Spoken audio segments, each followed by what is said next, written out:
الحمد لله رب العالمين والصلاة والسلام على سيدنا محمد وآله الطاهرين اللهم صل على محمد وآل محمد. Assalamu alaikum, brothers and sisters. Uh, Thank you for joining. Just a couple of points before we begin. I will be taking maybe a 3 to 5 minute break just in the middle because it's going to be Fajr time in a bit. So if you guys don't mind, I'm going to take a quick break and then I'll come back again in 3 to 5 minutes. I'll let you guys know when I do that. Second of all, because the sessions are only 2 hours each, the subject that we're covering is not something that can actually be covered in such a short amount of time. So some of these slides that I've made are from a previous class that I taught, and then I added a lot more new things to it, and I also took out a lot of stuff from it. But even despite that, there are certain slides which I'm not really going to cover in detail.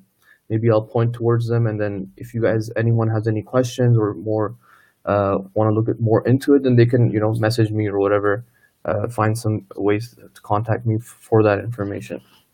But otherwise, there are some slides that I won't be covering in detail. So the course is called Introduction to Traditional Logic. And maybe you guys are wondering why traditional logic. What is it about traditional logic that is important? Why not introduction to modern logic, for example, or I don't know, 21st century logic? So we have different types of logics that you may have heard about within universities, especially if you're doing computer science or math. The difference between those logics and this logic is that those logics that you study in computer science, for example, first order, second order logic, those are sort of based upon traditional logic to begin with, okay? And that's why the foundation of sort of your whole thought process, the foundation of man's thoughts, man's reasoning, are based on logic, which is what we basically call traditional logic. Second of all, one of the reasons why we want to refer to it as traditional logic is because in modern times, this specific form of logic has been heavily critiqued. Okay, this is also called Aristotelian logic. As they say, Aristotle was the founder and so on. So they call it Aristotelian logic as well. And this has really been critiqued in the West, especially after 19th, 20th century, and with Karl Popper, for example, in the 20th century. They really came and they tried to critique this. And once you destroy the foundations of Aristotelian logic, you don't really have anything to work off of. And you can kind of see the impact of this in the West now, especially with post-modernity, where, they say some very weird things. We can create meaning, we can do this, life doesn't have any purpose. All these sort of, this rhetoric that pops up is based on the fact that they don't have anything firm to stand on anymore. So that's why we're talking about traditional logic, and inshallah we're going to slowly explain what's going on over here and what's the purpose of this. Okay, so what is it? What is logic, right? What exactly are we talking about? Is this something that you have to study, so then only then you're going to know what logic is? Aren't all humans logical beings? Don't we make logical decisions or conclusions? Yeah, that is true. Humans are logical beings, okay? We do, for example, reason logically, more or less. But there are many times that we also tend to make mistakes in our thinking process. Okay? I don't know, if we didn't have any experience, for example, we may look at a pencil in a jug of water, which looks broken. So we may come to the conclusion that this pencil is broken. Over here, this is a reasoning. We looked at it, we're like, okay, the pencil looks broken, therefore it is broken. But after experience, after we take the pencil out, we sense and look at the pencil again, we realize that, okay, it's not actually broken. So why did we initially say it was broken? That was a wrong judgment that we made. So despite the fact that we are reasoning all the time, the reasoning is not always, perfect. There's many times that we make mistakes. So with that in hindsight, the definition of logic then becomes that it is a canonical tool. Okay, it's a tool or instrumental tool, which only if you make use of it, your thinking process or your mind will be immunized from error. Okay, so it's one thing to go and learn about logic. Okay, you can go and learn, you can spend years learning about it, but if you don't use it, you're still gonna make mistakes. Okay, and we see this a lot. Some people, they go and study logic years after years, books after books, but you come and you see them in certain discussions, they make very simple logical mistakes. Okay, now, so that's what it is. So the time or the moment where you're going to use logic is when something is unknown. Okay, when do you reason? You reason when something is not known to you. Okay? You don't know something and you want to figure it out. Okay? You want to reach a conclusion, for example. That is basically your thinking process. Okay? You're thinking. What is thinking process? What does it mean to think, right? Thinking means that there is something that is unknown to you, and at the same time there is some stuff that is known to you, so you make use of that known knowledge. Okay, play with it, you mess around with it, you think about it, and you come to a new conclusion, which is now your known. Okay, which is now the known object. That thinking process by which you're going to do that is where you're going to apply logic. Okay? Now Aristotle is, I don't want to go into the history, Aristotle is sort of given credit for composing it into a text. And this is important because it's not that he came up with logic. No, humans, we were already reasoning. These things were already sort of with us. We already had this sort of function, but he put it on paper. Okay, he put it on book. He put it in a book so that it's easier for you to, for example, learn about it and study. Now, in many subjects, okay, in almost pretty much all subjects that you study, no matter what field you're in, okay, science, business, medicine, even philosophy, and likewise in logic, there are always certain presumptions that you're going to make. Okay, what do I mean by that? For example, if you're doing science, if you're a science major, okay, you're a medical medicine student, before you conduct any experiment, okay, the presumptions that you make are, for example, the law of causality. Okay, you made a presumption that, okay, when I do something, it's going to become a cause and it will have a certain effect. Okay, you make this presumption. Or you may make the presumption that there is order in the universe so that you're able to now predict what will happen in the future. Okay, these are two presumptions that you made, but these presumptions are not studied within science itself. You don't study, for example, the law of causality in science, okay, in medicine. It's a presumption that you made and you've entered into science with this presumption. Likewise, in logic, you have to make a presumption. Sometimes those presumptions have a whole separate science that you can discuss those in. Okay, for logic, that presumption is made in the subject of epistemology. Okay, in Arabic it's called Nadariyatul Ma'rifa, in Farsi it's called Ma'rifa Shinasi, and in English we call it epistemology or theory of knowledge. These two terms are used for it. Now, what are certain presumptions that we're making before we study logic? Okay, and you need to know this because you may have a question that pertains an issue which is studied in epistemology. So, for example, if once you presume these, okay, and when we start studying logic, it will be incorrect to go and sort of critique something that is based on a principle that we studied and established in epistemology. Okay, for example, foundationalism. Okay, foundationalism is the concept that there are certain beliefs that we have which we can't prove. Okay, and by what I mean by can't prove does not mean that it's blind faith. Okay, this is really important. What I mean by can't prove is that it's so obvious, it's so clear, and some of these things are basically what they call first principles. Okay, in order to prove them, you would have to presume them in your argument. Okay, for example, law of causality. You can't prove law of causality in a logical argument. Why?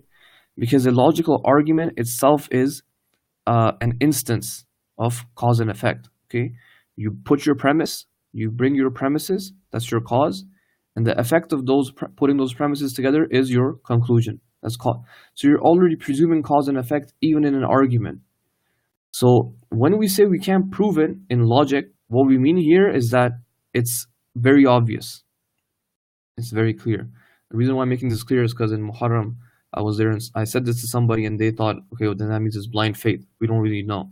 No, that's not what it means. When we say we can't prove something in logic, specifically I'm talking about, or in philosophy, meaning it's badihi, it's self-evident, it's obvious, and it's a form of knowledge. Okay, we know it.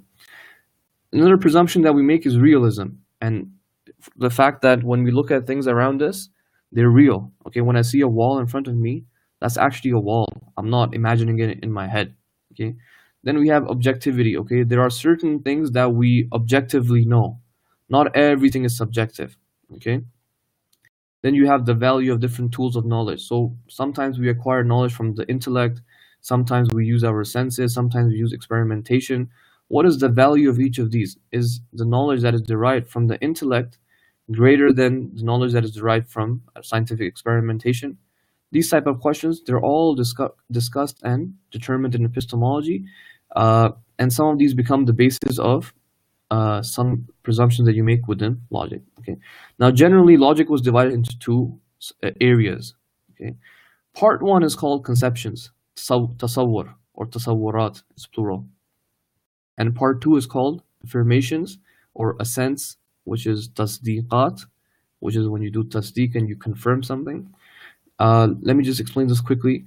Conception is going to be, we're going to discuss these, both of them in detail now. Conception is the fact that before you make any judgments about anything, okay, and then those judgments will be used in reasoning, okay, when you make an argument, you have to have a concept of what you're talking about and what you're discussing. Okay, you need to have a tasawwur, you need to have an image in your mind about what exactly are you talking about. If I'm talking about a wall, let's say, and I want to get an argument across to you regarding a wall, what does that mean? What does a wall mean? Okay, what concept of a good example would be, very vague terms like freedom, for example. When we say, Islam wants freedom, and then in the West they say, it's all about freedom. What is the concept of freedom that you have as opposed to someone else? What, maybe their concept, the way they're conceptualizing it is different, and therefore the conclusions will also differ. That's concepts, and then obviously affirmation is the next step after that. Okay.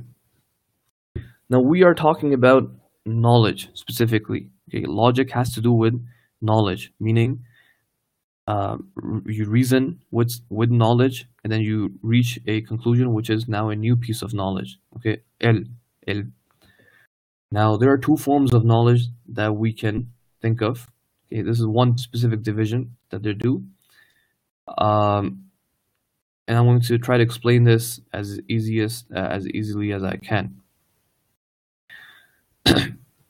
Look, sometimes, when you're looking at your computer screen, for example, or you're looking at your laptop, right? You're looking at it and you have a mental image of this in your mind, okay?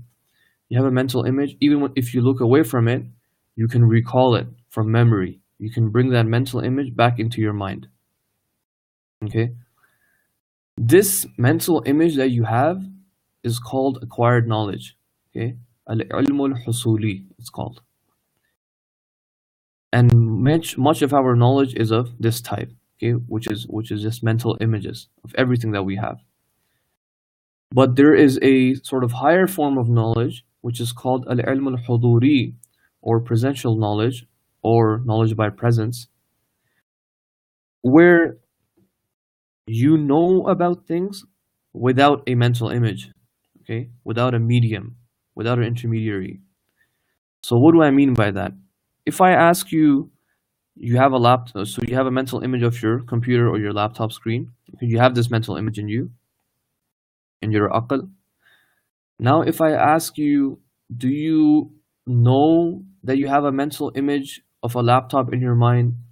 You'll say, yeah, I know I have a mental image of a laptop in my mind.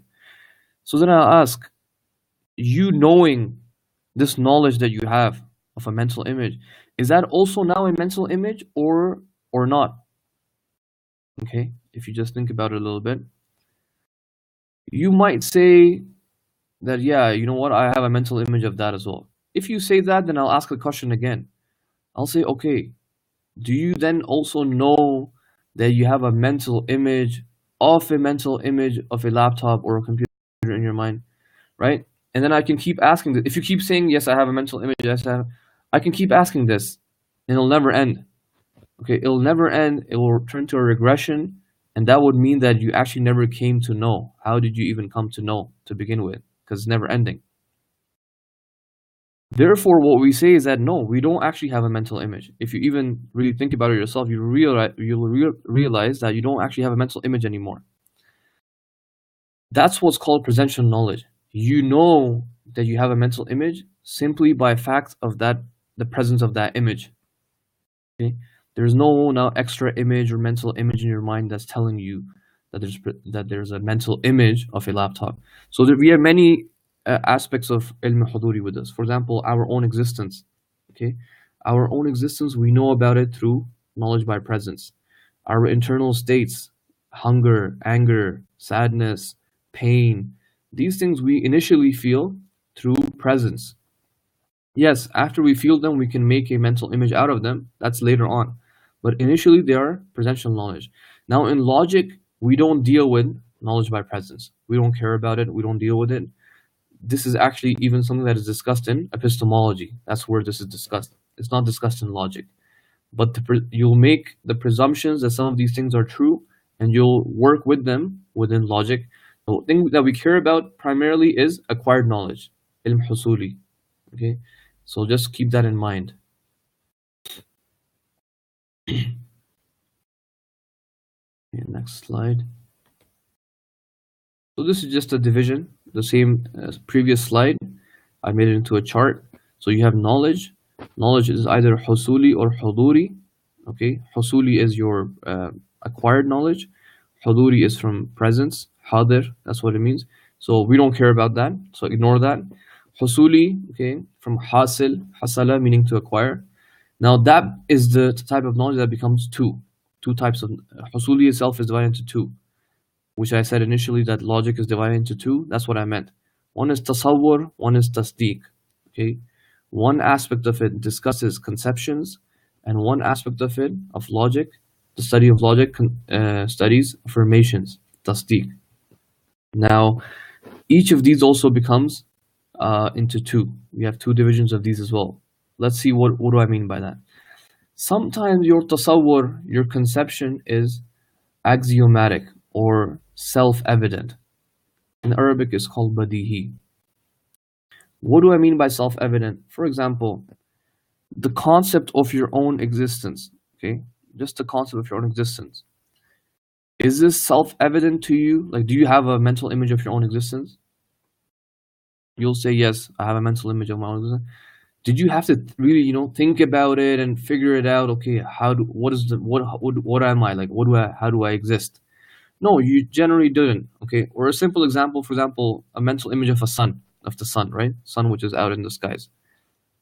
Did you have to really, like, when I said the word sun, the concept got created in your mind? Was it a difficult concept to conceptualize? No, it wasn't. It was badihi. It was obvious. You're so used to that concept that it was very obvious.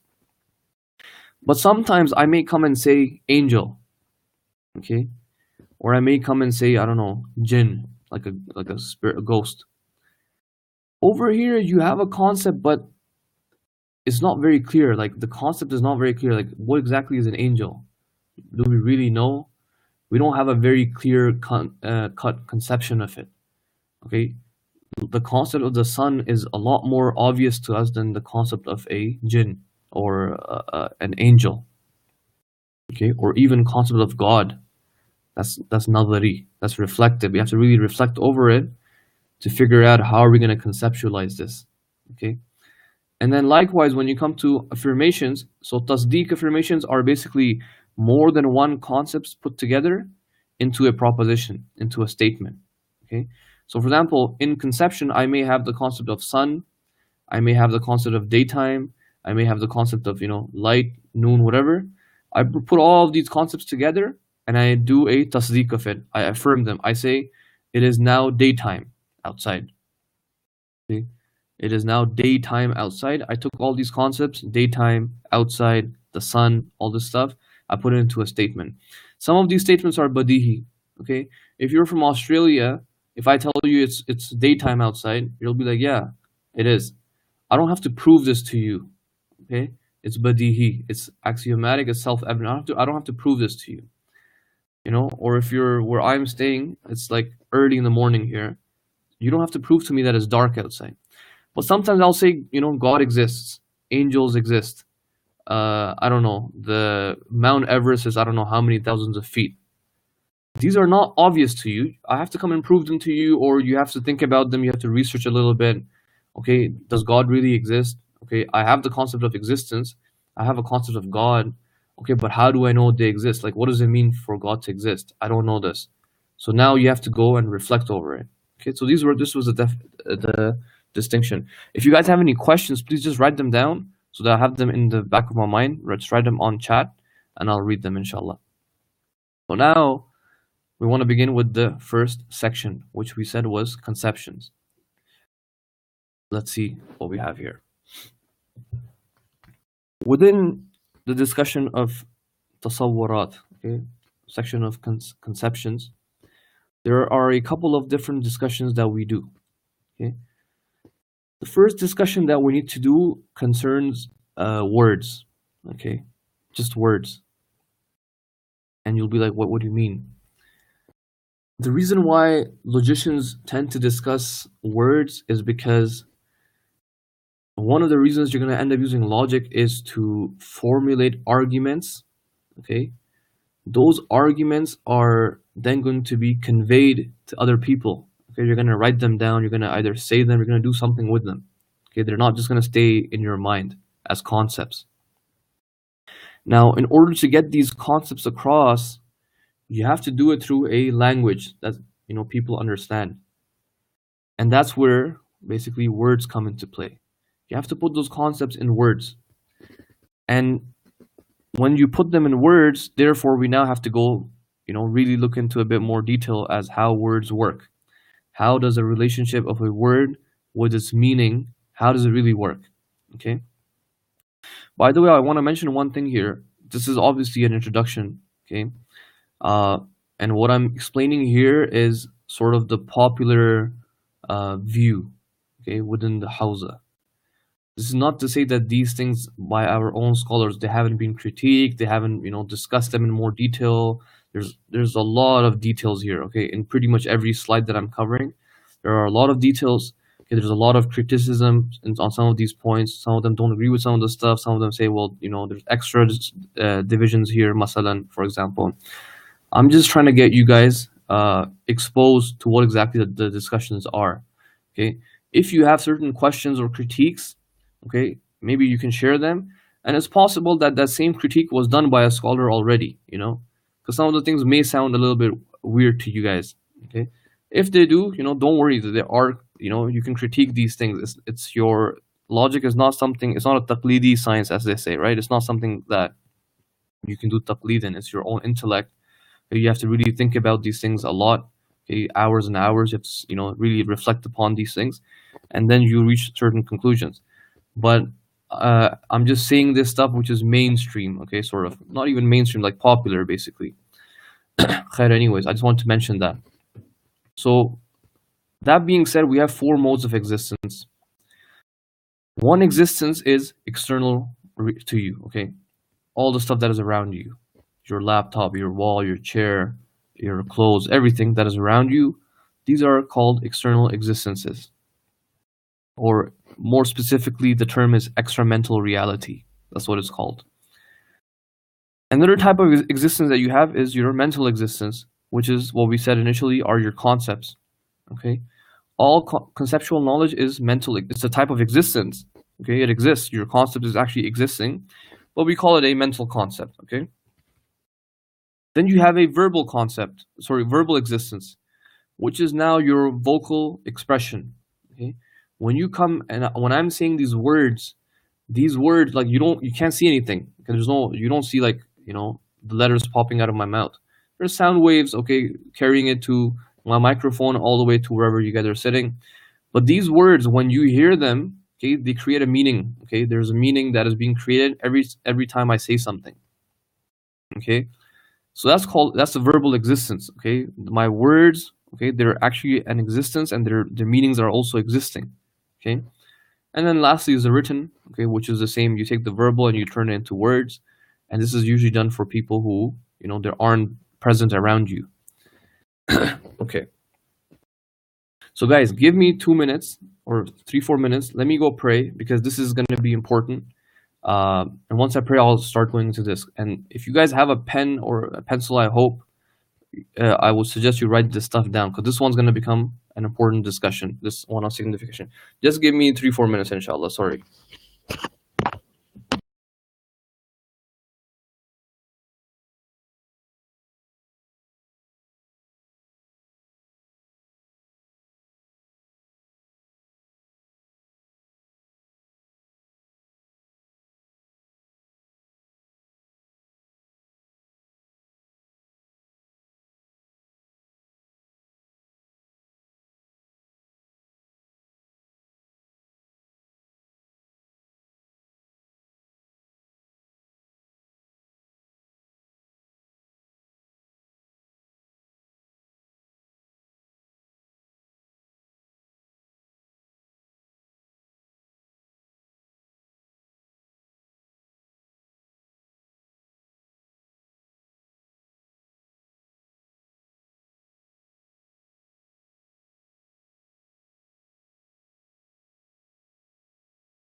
Assalamu alaikum.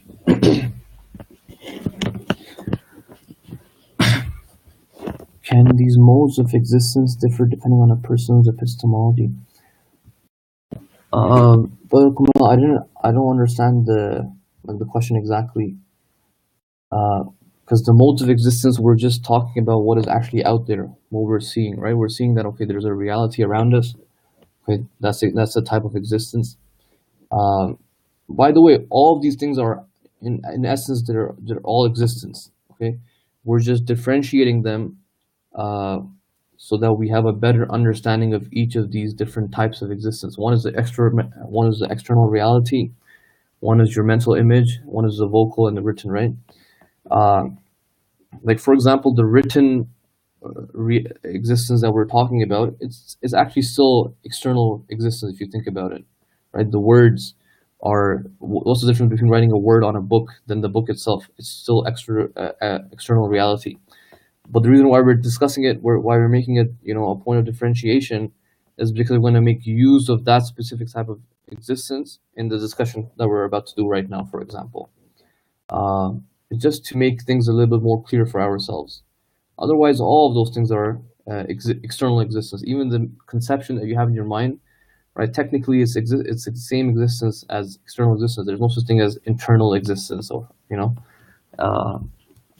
again, see, like that was a question that is actually now discussed in philosophy, right? What do we mean external and mental existence? Existence is existence. There's no such thing as external and internal existence, for example. So it was a good question, but I can't, that's the most I can say at this point.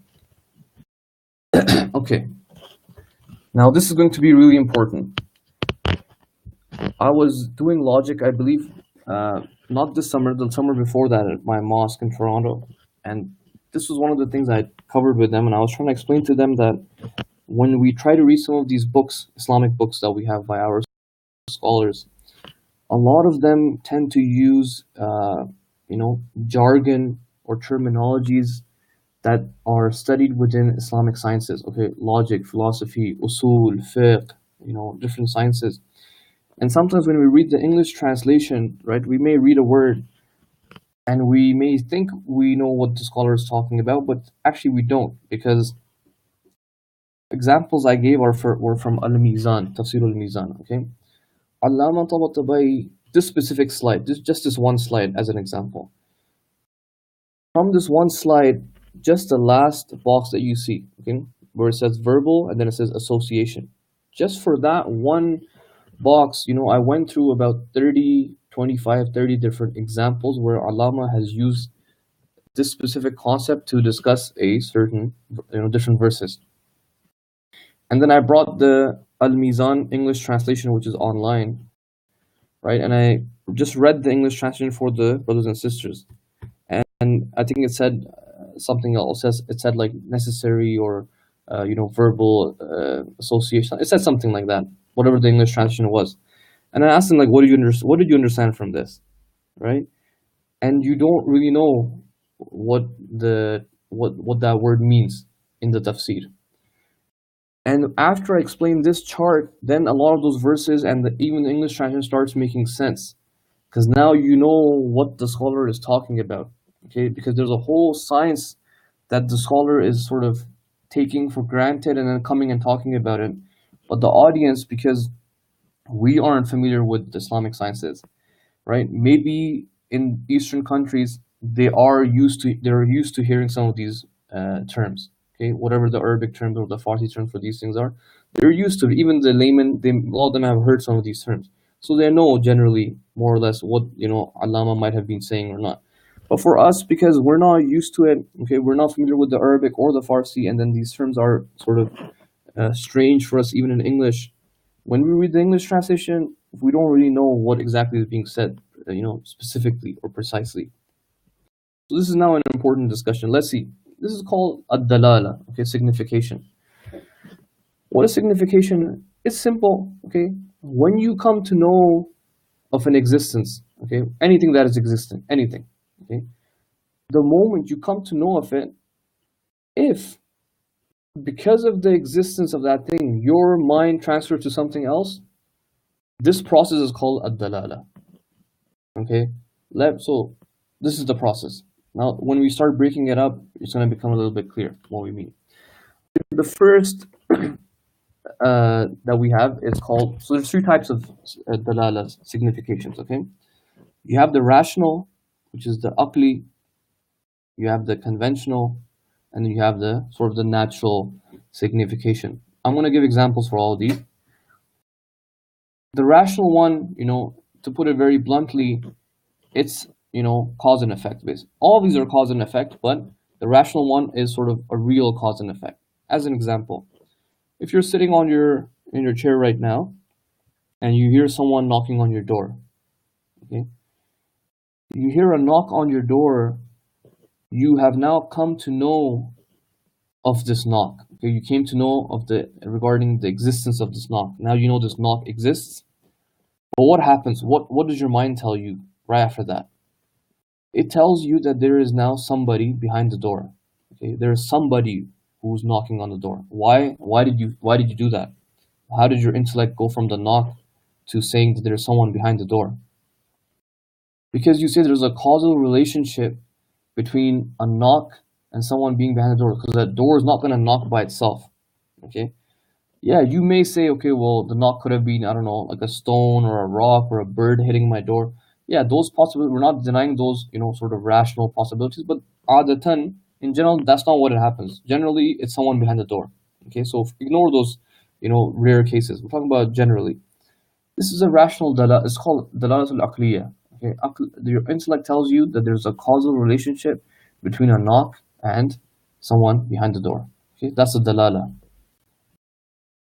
So the way we express it, we say the knock on a door, that's dalala. Okay, it signifies or it implies that there is somebody behind the door.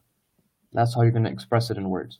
Okay, ignore the conventional for now. Go to this third one, which is the natural dalala. Now, natural dalala that we're talking about is, once again, these are causal, but they're not always consistent. As an example, if I'm on the street, right? I'm walking down the street, and I don't know, for some reason you see that I'm blushing or my face is red.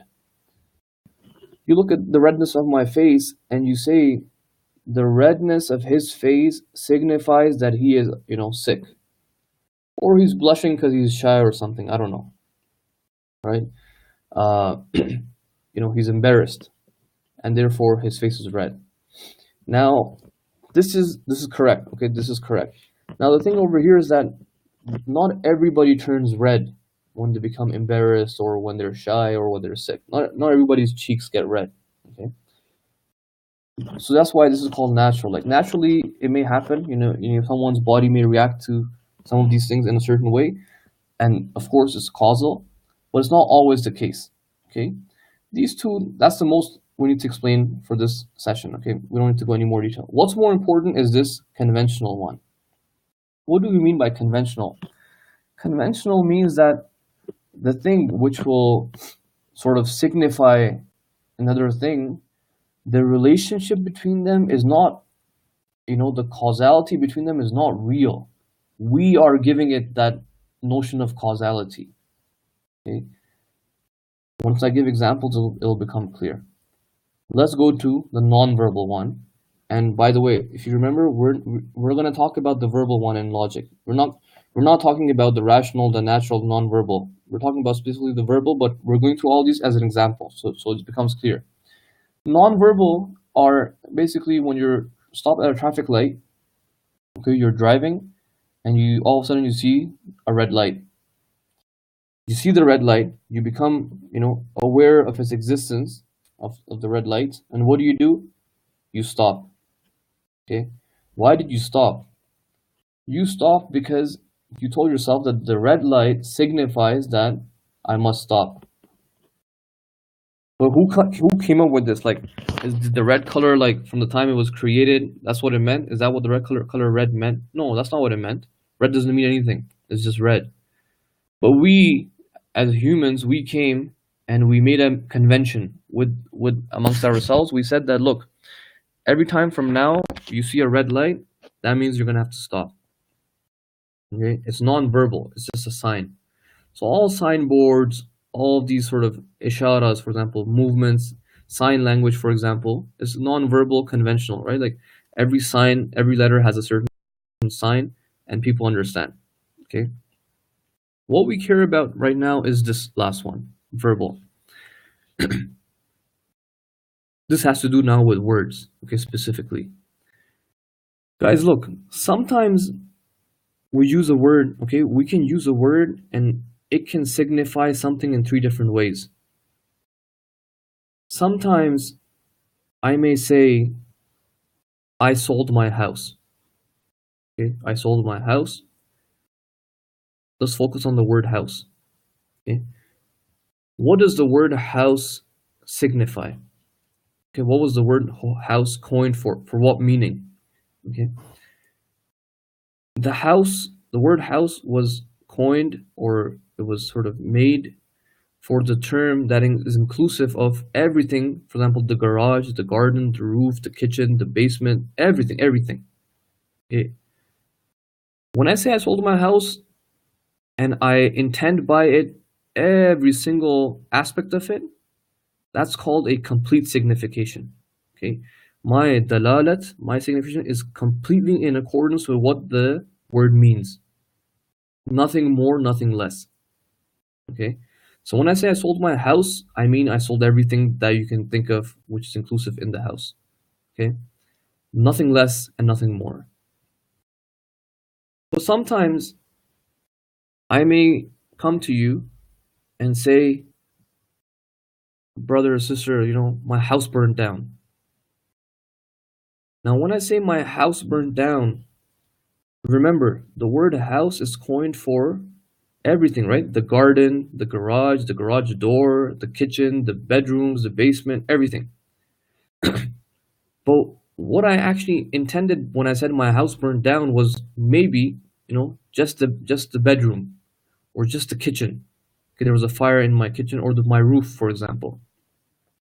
But the rest of my house is intact. All right, the garage is fine. The driveway is fine. Nothing's wrong with the driveway. The garden's fine. Nothing's wrong with the garden. So then I'm gonna come to you and say, I come to your house. I'd be like, yo, your house isn't burnt. Your driveway's right there. Your kitchen's right there. Just for example, your bedroom got burnt. You'll be like, yeah. When I said the word house, I didn't mean the whole house. I didn't mean every single, you know, brick of the house burned down. Or actually, there's no bricks in Canada. It's wood. That's why they burn down really easy. So in Canada, it will usually be a complete signification. But partial would be you use a word, but you only mean a limited aspect of it, not the complete, not the complete aspect of it. Okay, of that word. And thirdly, you have association.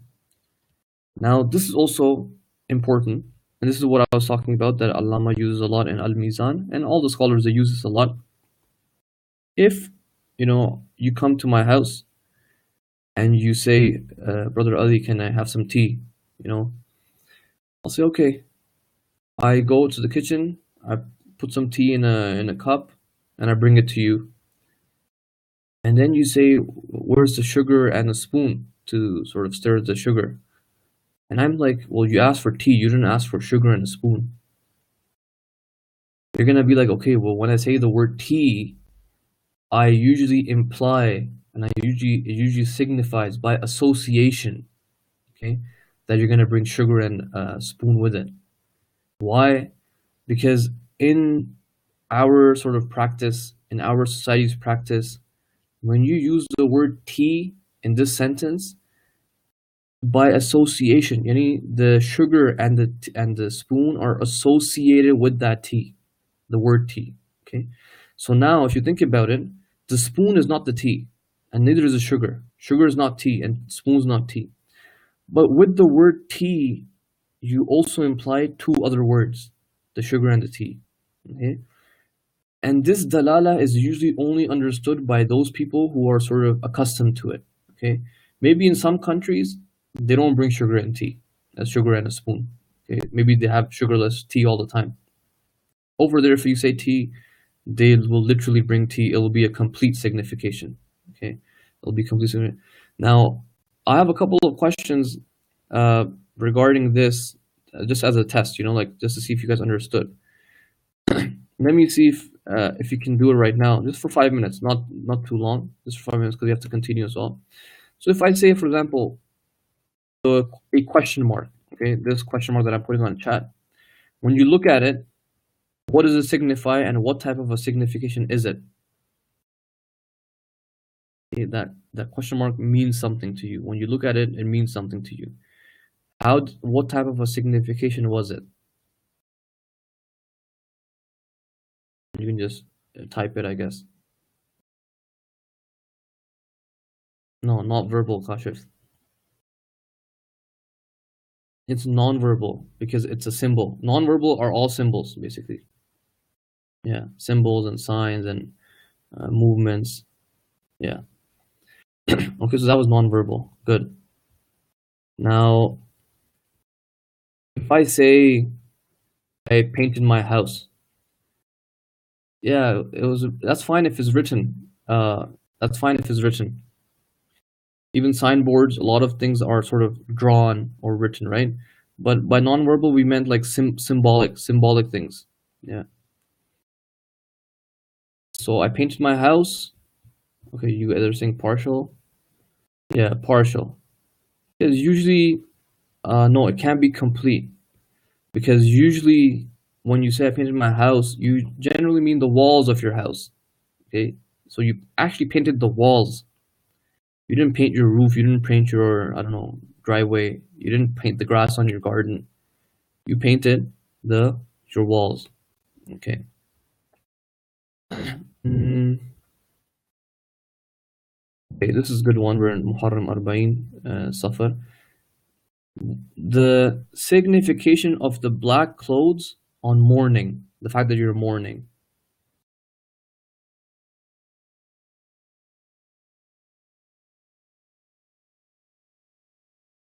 Association? No, why are you guys saying association? Maybe, maybe you guys are saying association because I'm trying to see why would you guys say that. Uh, I'm wearing black clothes. Okay, maybe if I say in a sentence, I'm wearing black clothes to the majlis, for example. Yeah, maybe over there you can say, there's sort of like an association there as well. But in my example, I just meant if you see someone wearing black clothes, that's what I meant. Uh, if you just see someone wearing black clothes, then that's non-verbal. Okay, the black clothes signify that the person is mourning, for example. But yeah, if I'm using it in a statement, like if I tell you, yeah, I'm gonna wear black clothes tonight, okay, then it's understood that okay, black clothes equals okay, he's mourning. So that could be association. Okay. Yeah, I don't know if I should do this. Let me just do it quickly, okay? I'm not gonna like if you can read the slides, please read them. Otherwise, we have a lot to cover. Look, the words we have different types of words. Okay, sometimes you have one word and it only has one specific meaning. Okay, like hayawan. Hayawan means animal in Arabic, and that's it. Doesn't mean anything else. Okay, sometimes you have words which are homonyms. Okay, you have one word. Okay, it looks the same. Okay, it's spelled the same, but it has many different meanings. Okay, we have this in all the languages, English as well. The example I've given here is ayn. Ayn in Arabic has 30 meanings. Okay, eye and pond, and I don't know what else. Or sheer in Farsi. Sheer in Farsi is a lion, it's milk, and it's also a faucet, like a tap. Three different meanings. By the way, the reason why we're doing this is because when we're gonna start building arguments, we want to make sure that we avoid using some of these terms which can sort of confuse the person. Okay, or we want to ensure that when we convey or use a certain word, that we give them enough context that they know which one of these words we're using. Okay, that's why we're classifying and we're studying the classification of these words. Sometimes you have a word which it's one word, it has different meanings, but the meanings have a relationship and we also know which meaning came first. Okay, like salat. Salat is a very common example. Salat before the Prophet, it meant dua, like it's a type of prayer. So it's just a dua. Okay, and the Arabs used it. You see it in Jahiliyyah poetry. Okay, but after the Prophet came, it became a specific sort of ibadah, like an action that we do, we pray. And now that term is called salat. Is there a relationship between the two terms? Yeah. Okay, salat before the Prophet is also a type of dua. Even after the Prophet, okay, there is an aspect of dua in it. Okay, you're praying to your Lord. So it's the same sort of, it has a similar meaning, but it is not the same. Okay, salat today it means something else. But we know which one came first. We know that the earlier Jahiliyyah meaning in the time of the Jahiliyyah, that's earlier. So if you would go and read a book from earlier Islamic from Jahiliyyah poetry, for example, and you read the word salat, you should know that signification is towards the dua, not the salat that we pray today. And then forget the developed one. That's not too important. And the last one is important. Last one is called haqiqa and majaz, literal and metaphors, right? Where if I can come and say Zayd is a lion. When I say the word lion, okay, like what signification is this? Is this literal? Is it partial? What's going on here? We say over here the signification is actually you're using the word in a meaning other than what it was coined for. Okay, it's a metaphor. That's what a metaphor is, where you use a word not for the meaning that it was actually sort of made for. Okay? The word lion is for an animal in the jungle. But when I say Zayd is a lion, or Ali is a lion, what I mean here is the word courageous. Okay? That he's very powerful, he's very strong. That's what I mean. But I use it as a metaphor. This will also now become important when you read, texts, when you read poetry, and that's where it's used a lot. in the Quran. A lot of scholars say that, we have these metaphors. So that's why this division is important. Okay. Once you have words, okay, and you put these words, now you start putting these words together. What you get is a composite of words. You get a compound statement now. Okay, you take a bunch of words, you put them in a statement, now you have a statement. Okay, composite words or compound statement. Sometimes these statements are incomplete. What do I mean by incomplete? An incomplete statement is that statement which, when you say it, your audience is still expecting you to say something after that. For example, if I say, I went to, okay, I went to, and everyone's like, I went to what? Like, I went to school, I went to, I don't know, office, where did you go? Right? That's an incomplete statement. I didn't finish my statement. Okay? And obviously, we don't discuss that in logic. Okay? If we want to deal with complete statements, because we're going to build an argument eventually. I went to doesn't do us any favor. Okay? So ignore that. Let's go to complete words, complete statements. So by definition, a complete statement is a statement which it is appropriate for you to be quiet on. You can be silent after you say it, and the audience also understands its meaning. Now, these complete statements are of two types. One of this type is called a khabar, meaning informative. Okay, you're giving an information, a piece of information about something. Okay, if I say I went to school, that's a khabar. That's a proposition. That's a statement which is now giving you some sort of report. Another type of statement is basically called insha. Okay, creative. And we don't study creative statements in logic. Okay, what is a creative statement? The logicians have come and divided them into like 8 different types. Okay, I'm not going to go through all of them, but I can give you some examples. For example, the criterion for differentiating between a khabar and an insha is this. If you can attribute the quality of truth, true and false, to a statement, that's called a khabar. Okay?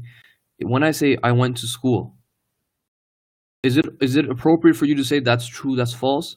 Yeah, it is. You can come and say that, no, that's false, you didn't go to school. Or yeah, that's true. Okay? But an insha, you can't do that with an insha. It doesn't have any meaning. And by that, it also becomes clear why we don't study insha in logic, because in logic, we're trying to make statements which you can come then and say that's true, that's false. Okay? Insha, you can't. For example, if I tell you guys, be quiet, okay? I give you guys a command tense, be quiet, or sit down. Can you say that's true, that's false? Right? No, it doesn't, if I say sit down and you're like, that's false, I'll be like, what do you mean that's false? I didn't give you a khabar, I'm just telling you to sit down, it's just a command tense, okay? Or for example, if I say, how old are you? Okay, how old are you? It's a question, and you say, no, that's false. No, it doesn't have any meaning. What do you mean it's false? I'm asking you a question. Okay, so these are called insha. So questions, command tenses, prohibition. If I say don't sit, don't sit. Okay, that's a prohibition. I'm prohibiting you. Okay, or nida, like ya Muhammad, ya Ali. These are all inshas. Okay, these are all inshas. Now, there's a lot more, but I don't want to go through all of them. These are statements that we don't study in logic. So what do we study? We study composite words, which are complete, they're complete statements, and they are khabar, they're informative. Okay, they give information which you can then say this is true or this is false. Okay, so that's what we study. Okay, so now this is gonna start getting interesting now. Now, one of the main things that we study within logic, we have to study this, are called al-kulliyat, universals. Okay. This, once again, is one of those things that is, extremely, extremely debated, not generally amongst Muslim scholars, but in Western philosophy. Okay. For example, you have a whole group on nominalists, right? They don't accept this whole discussion. Okay, they don't accept this whole discussion. A lot of Sunnis, especially the what's it called, the Asha'ira, they don't accept this discussion, right? Ghazali and these guys, Ibn Taymiyyah, the Salafis, they don't accept this discussion. They're basically nominalists. They're called nominalists, okay? But we don't agree with them, right? I mean, when you think about it, you'll start realizing that it's pretty obvious that this is actually the way it is, okay? Yeah, I have examples. I have them written down. I can copy paste them later on. Okay, what is a kulli? What is a universal? Universal is a mental concept, okay, which can be instantiated upon more than one thing. Okay, what do I mean by instantiation? Instantiation means that you take the concept that is in your mind and you can come and apply it on things, on anything. Okay, example, the concept of human in your aql. Okay, you have a concept of human or animal or a cat or a pencil or a pen or a laptop, whatever, any concept in your mind. You come and you look out around you, you see, like, you go to Future Shop. Actually, I heard Future Shop shut down or something. But anyways, if it's still there or some other computer shop, you go into these computer shops, you see tons of laptops. Okay, and they're all different. They're not all the same. But you have a concept of a laptop and you come and you apply, you say this is a laptop, this is a laptop, this is a laptop. A kulli is any concept which can be instantiated upon more than one thing. Okay, it doesn't have to, by the way. That's why I put the can in italics and bold. It can be. It doesn't have to. It doesn't have to. For example, God. Is God a universal or not? The concept of God. What do you guys think?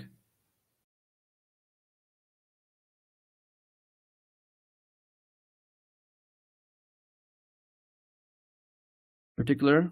Okay. So God is actually a universal. Okay, it's actually universal.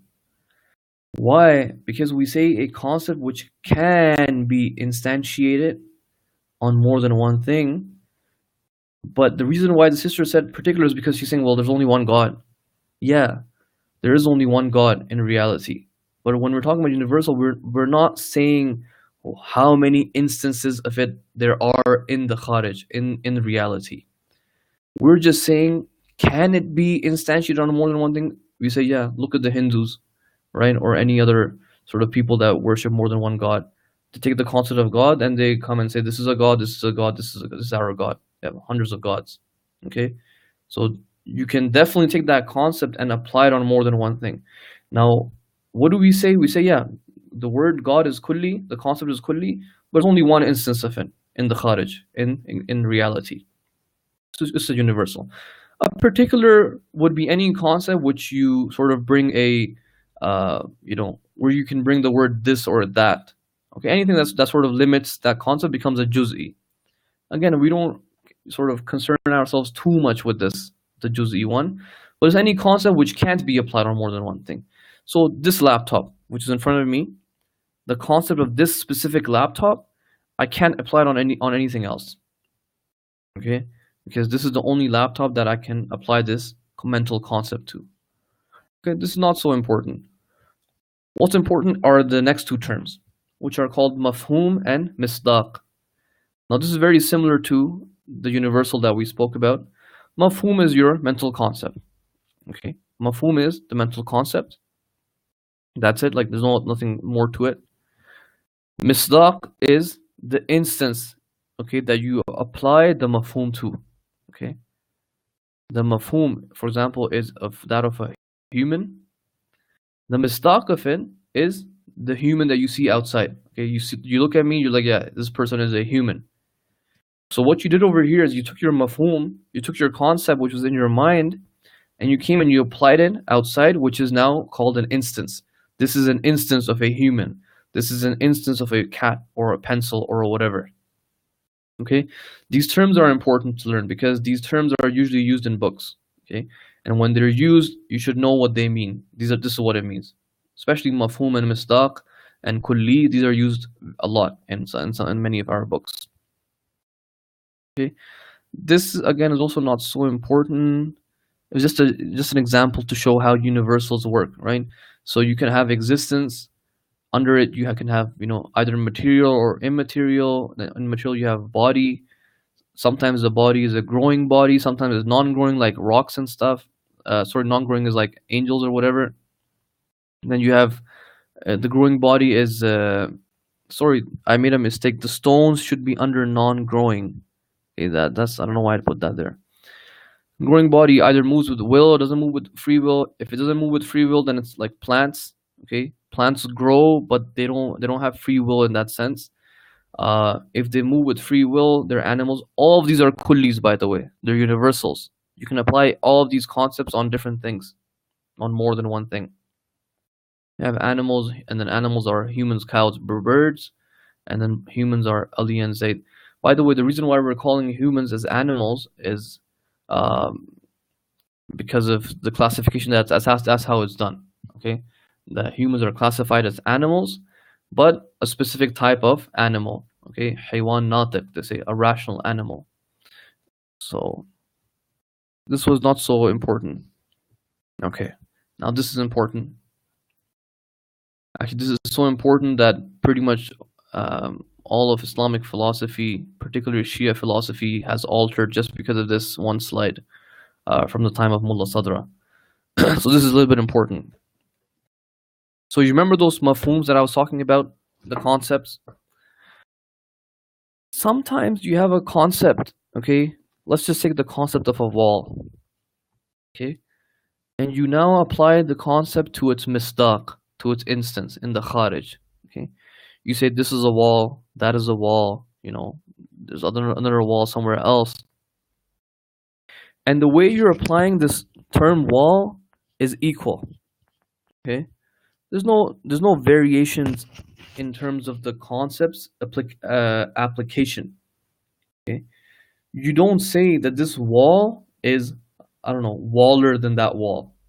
No, this wall is a wall, that wall is a wall. Those are things as waller, or this pen is more penner. It's penner than that pen. This is more of a pen than that pen. No, this is a pen, that is a pen. This is a tissue paper, that's a tissue. That's a table. This is a table. It's not more tabler than that table. Okay, so the way you apply these concepts on instances is equal. This is the same. It's the same way you apply it on any other of its instances. But sometimes you apply a concept, and the concept itself is gradational. It has grades. Okay, so for example, green. The concept green. There's so many different types of greens that we see. I can come and say that this tree is greener than that tree, or this drink is hotter than that other drink. Okay, what am I doing? It was that same concept. Mafhum is the same. Hot, they're both hot. But the way I'm applying the hot on one drink as opposed to another drink is different in terms of its gradation. Okay, it has tashkik, they call it, or it's mushakkik. Tashkik. Okay, it has gradation basically. You can go, it can be more or it can be less. Sort of. That's what we mean by that.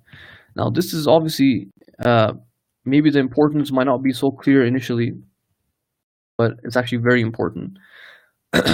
If I were to ask you, I don't know, as an example, as a difficult example, the intellect, okay, the intellect, the aql, okay, the aql is a concept that you have, and it has instances. Okay, I have an aql, you have an aql, we all have an intellect.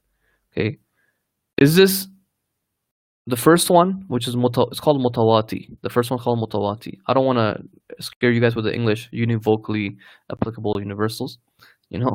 Just the one with no variations, or it has gradation. Gradation, non-gradation. Okay, let's just do it that way. So aql, sister is saying, is mushakkik. It has gradational. Okay, second one. Oh, good. Why would you guys say that? Okay, Kumail is saying non-gradational. Okay. This is now like it, see, like this is one of those things that you're gonna have a little bit ikhtilaf on, a little bit of difference on. But I'll just tell you a from a riwayah, right? From a hadith from Al-Kafi, the first hadith actually, if I remember correct. Yeah, it's the first hadith in Al-Kafi. It says, Allah says that, I will not perfect you. Okay, Allah speaking to the intellect, by the way, in that first hadith. Allah creates the intellect and He says that I will not perfect you in anyone except whom I love. Okay, so He attributes this sort of notion of perfection to the intellect. Okay, and at the very least, from this, we can understand that the intellect has sort of grades. Okay, the intellect of the Prophet is not the same as the intellect of Abu Sufyan. When I say a Prophet is an aqil, he has intellect, it's not the same as when I say Abu Sufyan also has an aql. Okay? It's not the same as me saying this is a wall and that is a wall. The intellect is more perfected in the Prophet as opposed to, for example, Abu Jahl or Abu Sufyan or whoever, okay, or even us. So it seems, for example, the intellect is tashkiki, is mushakik, it has grades. Okay, you can, and we do it all the time, right? Like we even say it colloquially. We say this person is more intellectual or more sort of intelligent than that person. What we generally mean here is that their intellect is a little bit more stronger, okay, or more sort of they know a lot more in terms of their intellectual capacity and capabilities. So we do it all the time, anyways. But I was speaking more so in the philosophical sense, where the intellect is not something material. It's not we're not talking about the brain here. We're talking about something more metaphysical than that. So that was the topic regarding mutawati and mushakkik. Okay. Okay. So guys, look, we're still working with concepts here. Okay, mental concepts. No, it's mushakkik. It's tashkik. The intellect is tashkiki, meaning it has grades. Okay. So remember we said that the concept is applied on its instance. Okay.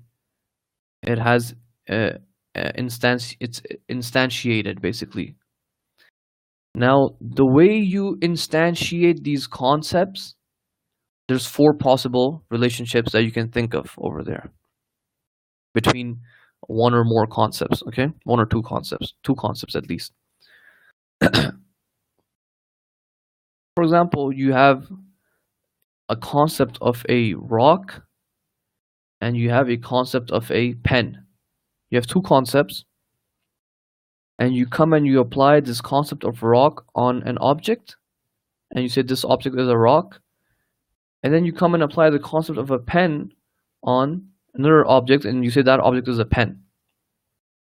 What was the relationship between these 2 instantiations? You say nothing. There's no relationship. They're in complete opposition. The rock is not a pen and the pen is not a rock in any aspect of it. Okay? These are 2 concepts which are never sort of joined together in any way whatsoever. But sometimes you apply a concept, 2 concepts, on one object and you realize that actually both of them are the same thing. So for example, I have a concept of a human and I have a concept of an animal. Okay, if by animal I don't mean a cow or anything. I mean animal in the classification sense. Okay, in the sense that it's a material body that moves with free will. That's what I mean by animal. I don't mean cow or any other animal that you guys are thinking about. I mean in the general sense. So you have the concept of animal and you have a concept of human. You come and you apply this concept of human on me, okay? And then you come and you apply the concept of animal on me as well. You say, yeah, this thing outside is also an animal and he's also a human. What you see here is that there's a complete overlap between these 2 instantiations. Okay, human and animal. So basically what we say is that all humans are animals. Okay, or we can say in this specific animal that we did instantiate it on are also all the same. Oh, that's not a good example. I think I messed up. I should have used the word rational. Animal and human would be the third one. That will be the, we'll save the example for the third one. Animal and rational. Okay, that's what we want to focus on. Rational is the notion that uh, you have an aql. That's what we mean by rational. You have not, you have intellect, and that's actually what differentiates us from all other animals. So now we say all rational things that are outside in the kharij are humans. Every instance of a rational being that we have, it happens to be a human, and every human that we have also happens to be rational. Okay, this is called equal, tasawi. They're mutasawi, they're equal. Then other times you have complete inclusion. This is the one that I was talking about, animals and humans.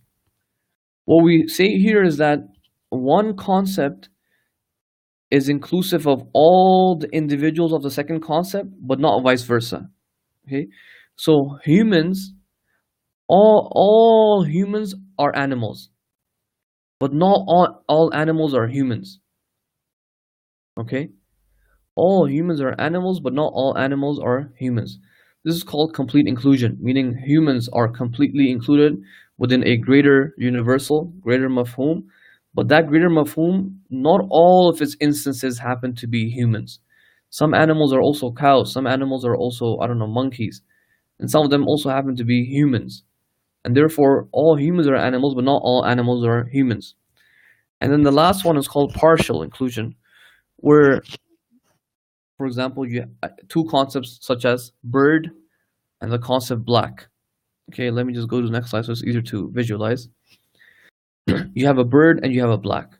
The concept of black and your concept of bird. So you look around you, you say there are certain birds that are black, and there are certain black things in the kharij which happen to be birds. Okay, so what you say is that some birds are black and some blacks are birds. Some concepts of blacks that I have in my mind where I'm instantiating happen to be birds. Okay, this is called the four relationships between two concepts. Okay, when you instantiate them on something.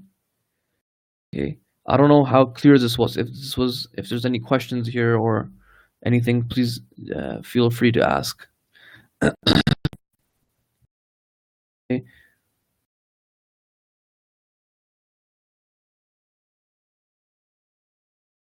Just see if there's any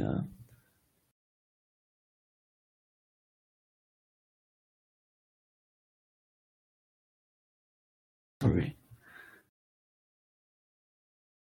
Okay.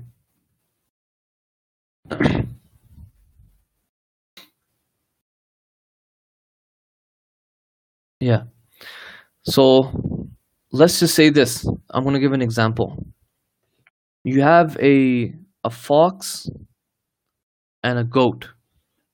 A fox and a goat. Just the concept of a fox and a goat.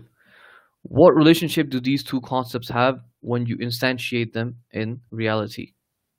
A fox and a goat.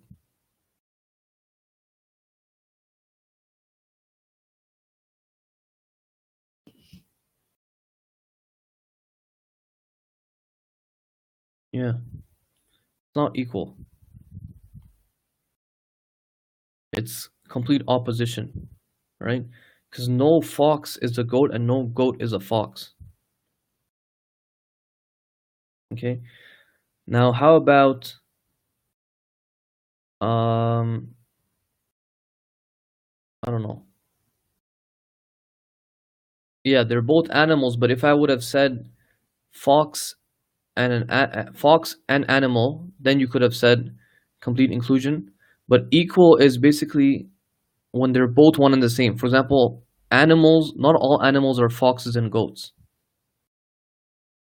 Okay, so there's an aspect of animal which are not, yeah, they're not all fox or goat. If I say hot and metal, what would that be? Just hot, like temperature hot? Yeah, partial. Okay, why? Because some things that happen to be hot happen to be metal, and some metals also happen to be hot. right? If you burn them or whatever, in a fire or whatever, or just by themselves as well, they can be hot. But not all metals are hot, and not all hot things happen to be metal. Okay, the equal ones are a little bit difficult to find because you have to find a aspect of that thing which is unique to it. That's why I said human and rational.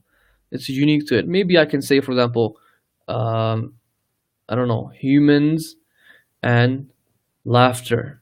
What is this? What is this relationship? Laughter. Human and laughter.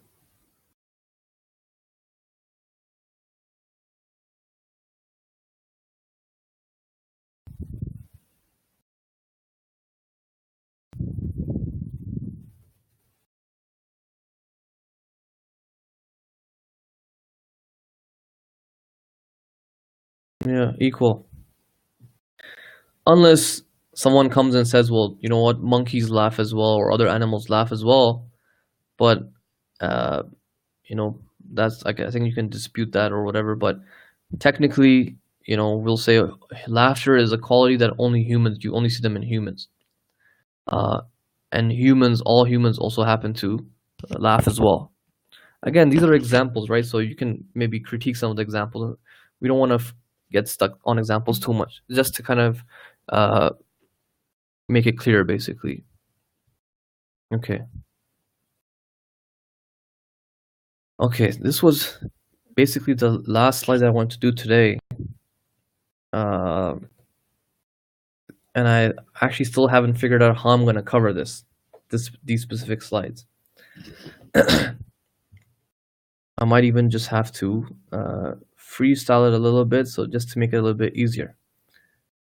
Yeah. Guys, look, why did we do this whole discussion? Why were we doing this whole discussion, right? Concepts and mafhum and mistaq and instantiations and all that. The reason why we're doing this in the section of concepts is because eventually we want to go and be able to talk about a concept with its proper definition. Okay? When we talk about stuff, we want to be able to define it. What exactly are we talking about?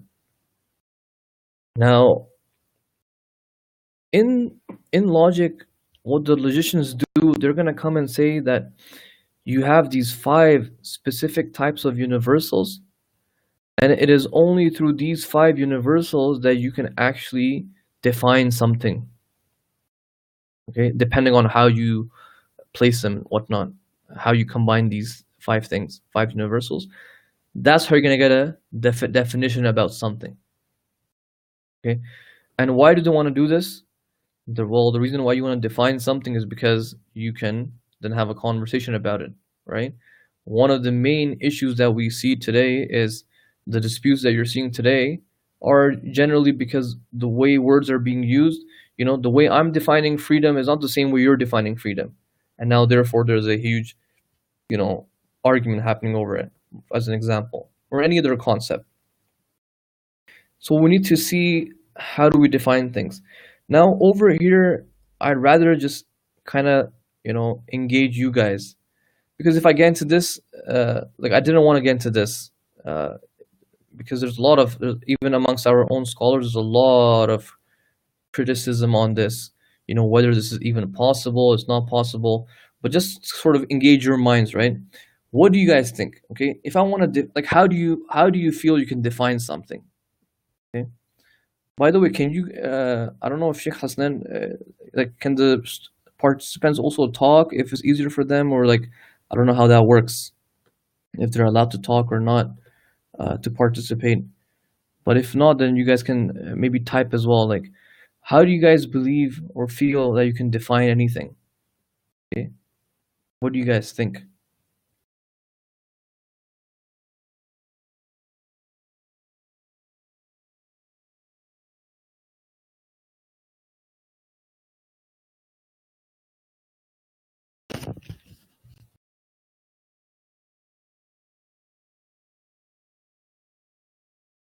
Okay. By its characteristics. Okay, by function. Okay, that's good.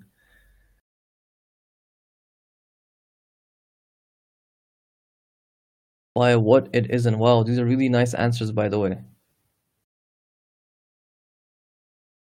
But if you guys notice, everybody gave a different response. So if I were to put all you five, six brothers and sisters in one group, in one room to discuss a topic, you guys will never be able to come to a singular definition because I think all five of you uh, gave different definitions, different ways to define.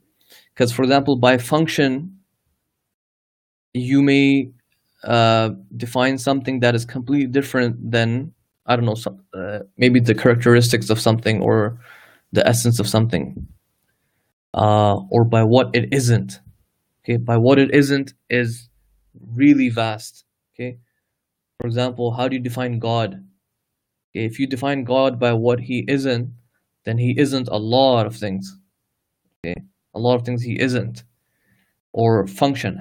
What is the if you're going to define God by function, then what do you mean? Like, what is his function? Or what is its characteristics? So this is if you guys really think about it, you'll realize that it's not that easy to define. I'm just going to explain to you what my teachers actually say, because this discussion, if you have time, I'll explain to you what these slides are, right? But let me just explain what our teachers usually say here. See, the way you're going to define things are going to be a little bit subjective.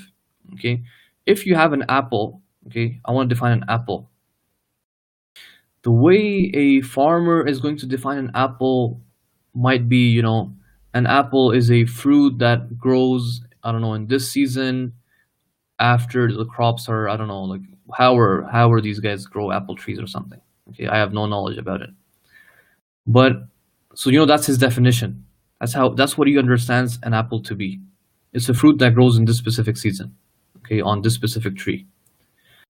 But if you go to a doctor and you ask a doctor to define an apple, he might say apple is a fruit that has this medical benefit. We have some medical students in here, maybe they can define an apple for us, right? So a farmer might be different, a doctor might be different. Whose definition is right and whose is wrong? Can you say that the doctor's definition or his understanding was wrong and that the farmer's was a better understanding of an apple? Right? It's a little bit difficult to make that claim, because no, the doctor's definition was right as well. Like, an apple is a fruit that has this specific qualities, and a farmer has this specific. So why do we need to have one definition? So now that's what I'm getting to. Why are these logicians trying to figure this out?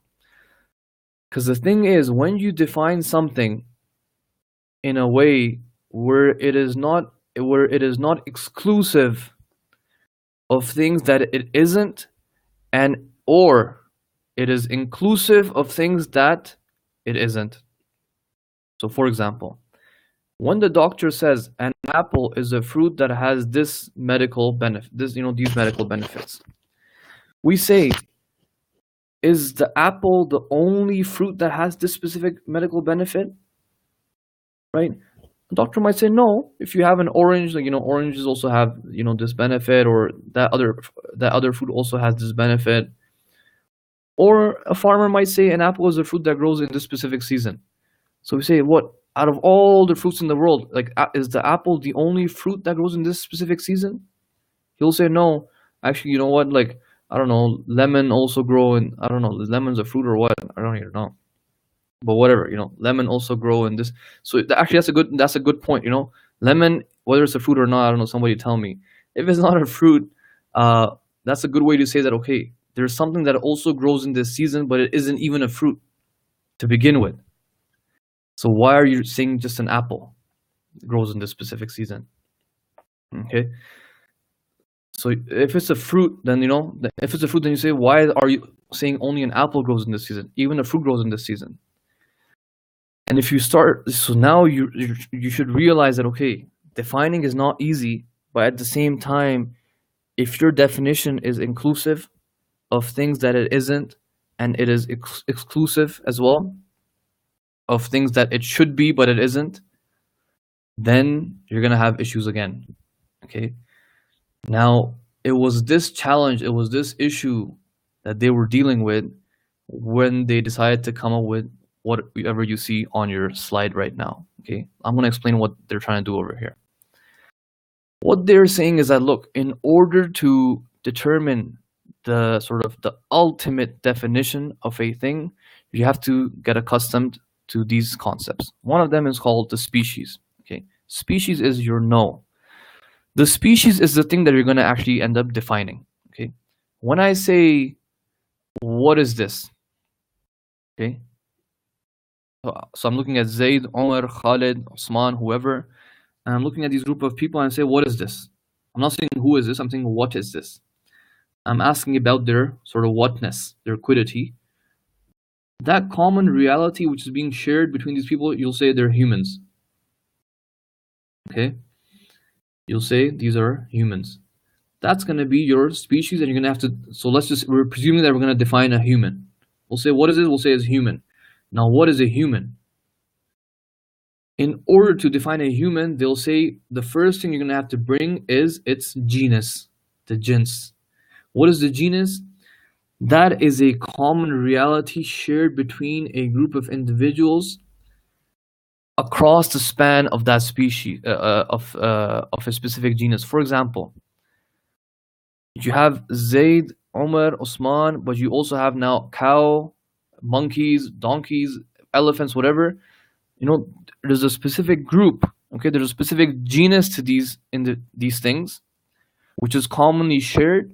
But there is also something specific to that species that isn't shared by all the things in the genus. But you're going to have to bring the genus to be able to define it first. Okay, so the first thing we're going to end up saying about a human is that, okay, it is an animal.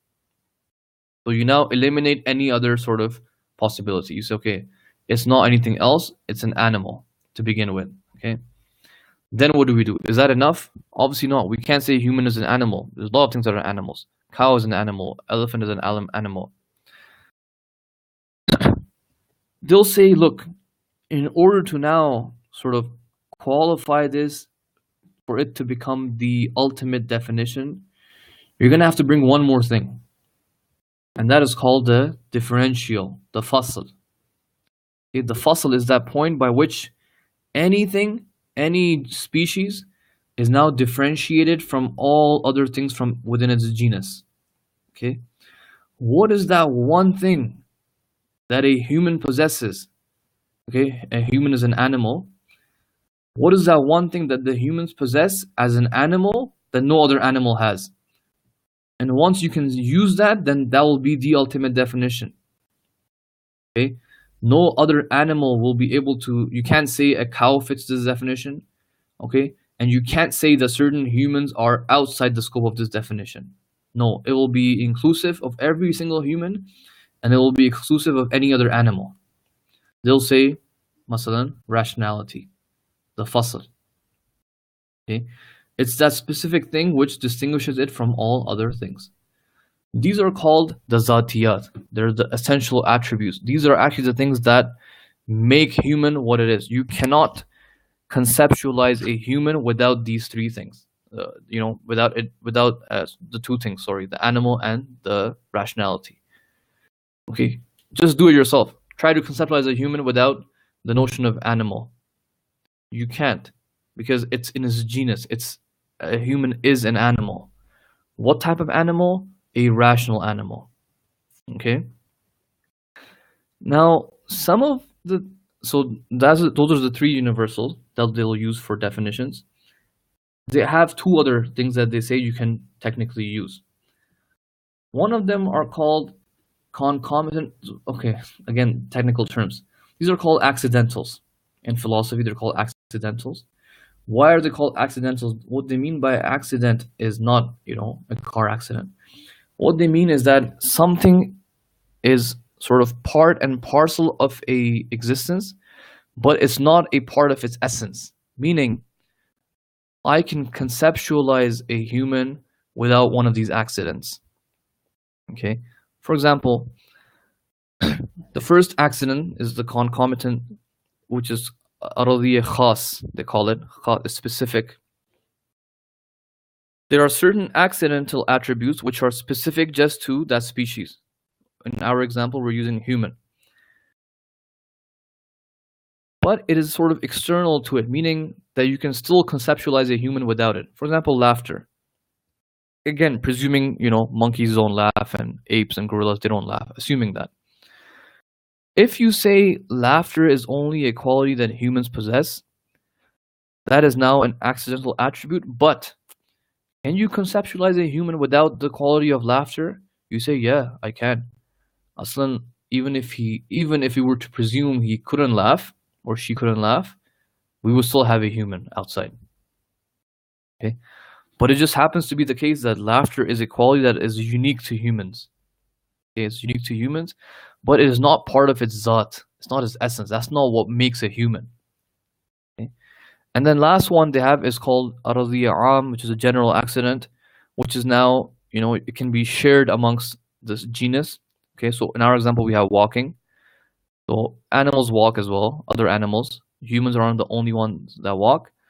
But once again, it's something that is external to it. You can conceptualize a human without the quality of walking. Okay, this is like a thing I've made. So you have humans, which is a species. Then you have the genus of the humans, which is the animal. Okay, animal is a genus. Now, what is the fasl, the differential for humans? It's the notion of rationality. Okay. For animal, because if you look at the genus above animal, the genus above animal is a growing body, and we said growing body is also plants are also included in that. Now, what differentiates plants from animals? They'll say that animals possess sensory feelings and plants don't. Okay, I don't know if there's any science guys here and they've proven otherwise. Don't shoot me down. I'm just giving this as example. You can even come and say, well, who said this is a fasl, right? In philosophy, it was really funny because 3 years we did logic. 1.5 year we did logic, and we just kept learning that humans, their fasl is rationality. When you come to philosophy, they'll say, well, actually, no, not really. We don't really know what the fasl of humans is.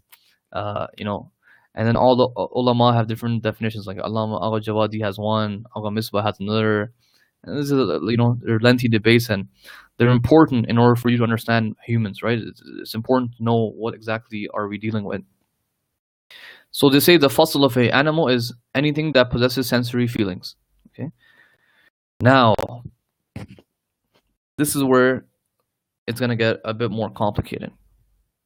So you remember in the example that we did about the apple, some of you were saying apple, or I guess I was also saying apple grows in this specific season, or apple is a fruit that has this medical benefits. So with the word fruit, you're already bringing its genus. Okay, its genus is going to be fruit. Where we are going to struggle is in finding its differential. What is that one thing that differentiates it from all other fruits?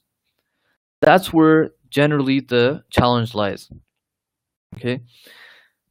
In any case, they say that in order to do the best definition, you have to do something that is called hadd tam.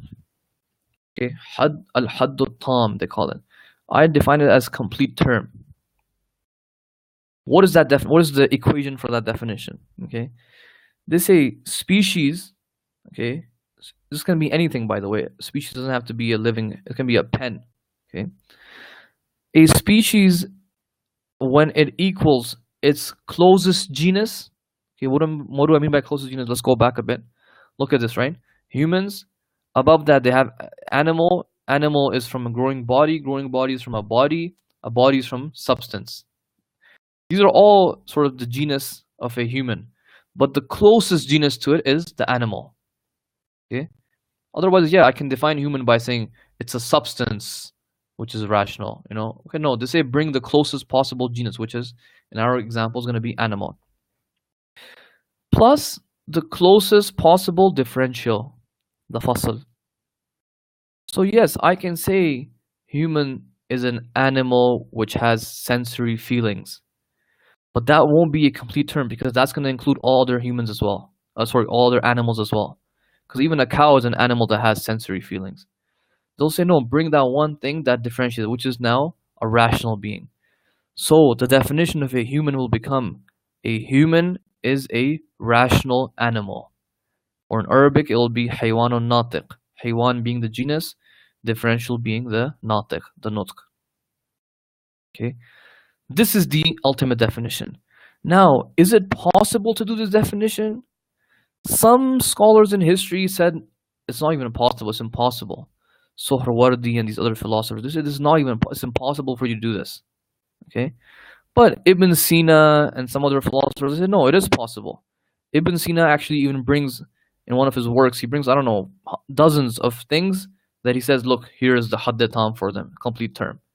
Right? Here's like, here it is. I can bring them next time to show you how he defines certain things. Again, you may look at them and be like, no, man, there's critiques in them, and yeah, he has been critiqued. But my point is that this is a difference of opinion here. Can you or can you not? For example, I may say that yeah, you can, but practically, it's pretty much no one's ever done it. Right? I think that's a sensible view you can take, unless you do believe that the fasl of a human is in fact the nutq, the rationality of it. Okay. So that's how to say you need to define things. Then you have the deficient term. So you look at the definitions already there, right? So species plus you bring the far genus. So I can say humans are a growing body with free will that have rationality. They say this is not bad. We'll take it, you know. They say we'll take it. The key is bringing that fasl in, which is the differential. Okay. Sometimes you want to sort of describe it with that description, right? Which is using its accidental attributes. The accidental attributes are not part of the zat of that thing. That's not what makes that thing, okay? But it's sort of attributed to it. So they'll say, if you can't bring the fasl, if it's too difficult for you to bring the fasl, then bring an accidental attribute which is unique to it, like laughter for humans, okay? They'll say bring that. And yes, the genus, you can go far or close, doesn't make any difference. Okay. So now this is what it looks like. A complete term, a hadd tam for a human would become animal plus rational. Okay, rational animal. A deficient sort of definition would be growing body plus rational. A description would become human equals animal plus laughing. And a deficient description would be body that grows plus laughing. Okay. Now, once again, as I said, like, how practical is this? Is this really how we define things? Do we not? Is this just mental play and whatnot? These are all discussions that are there within the works of logic and even within philosophy. There's a lot of presumptions that they're making over here, you know, and you have contemporary scholars that don't agree with some of this stuff, so on and so forth. Now, these two are the types of definitions that we're sort of used to. Okay, one of them is by example, and this is going to be the last slide, by the way. One of them is by example. Okay, what is a pen? Okay, I ask you, what is a pen? I pick up a pen from my table. I'm like, here it is. This is a pen. Did I define it for you? No, I didn't define it for you. I just showed you what a pen is, and that was enough for you to understand what a pen is. Okay. Sometimes I sort of do it with comparisons. Okay, what is a tablet or what is a cell phone? A cell phone, it's like a wireless version of a telephone. Okay, like a landline. What's a tablet? It's a smaller version of a laptop. It's a smaller version of a computer. Right? I just gave you a comparison. I didn't define specifically anything for you.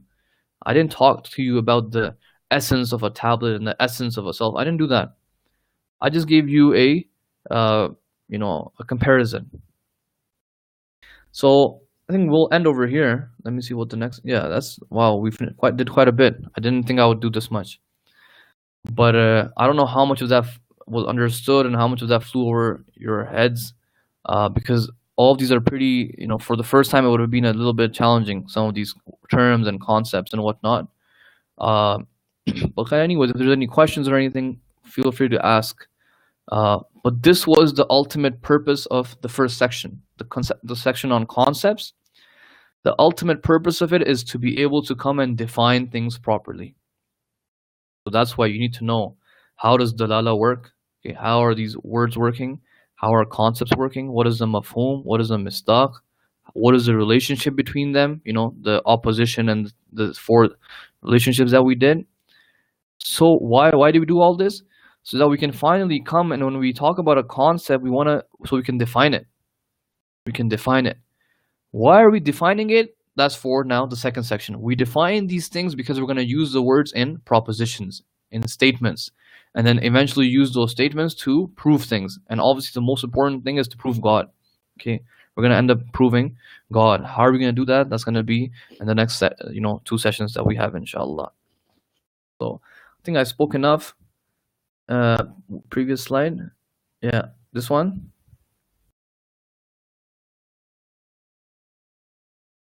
Okay. Yeah, you guys can. I have this. You can take them. You can get the copy of the slides. Yeah.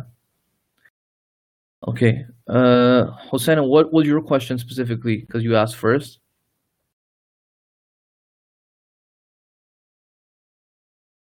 You're welcome, bro.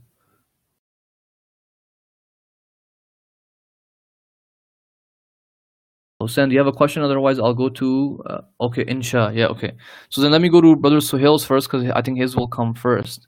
His slide will come first. Misdaq is basically. Let me go to it. So look, this is what I've written. It's the thing. Okay, anything. It's that object, is that thing which the mafhum is sort of predicated upon. That's the term I used. Or you can say, instantiated upon. So you take the mafhum that you have, and you come and you now apply this mafhum on anything. Whatever that thing you're applying the mafhum to, that's called misdaq. Okay? That's called misdaq. I don't know if you needed more clarification on that, or what was example. There's so many examples. So I have a mafhum of a laptop. Okay, I have a mafhum of a laptop. I open my eyes, there's a laptop outside in front of me. I take this concept, I say this is a laptop. Okay, what did I do? The mafhum is in my mind, the misdaq of it is right here in front of me. This is the misdaq of it, of a laptop. Okay, I have a concept of a pen. I open my eyes, there's a pen in front of me on a table. This is the misdaq of a pen. It's an instance of a pen. Okay, I think that should be clear, right? Okay, let's go to Insha. Insha was here, sorry. Right here. So, Hossein, what did you want to know about Insha?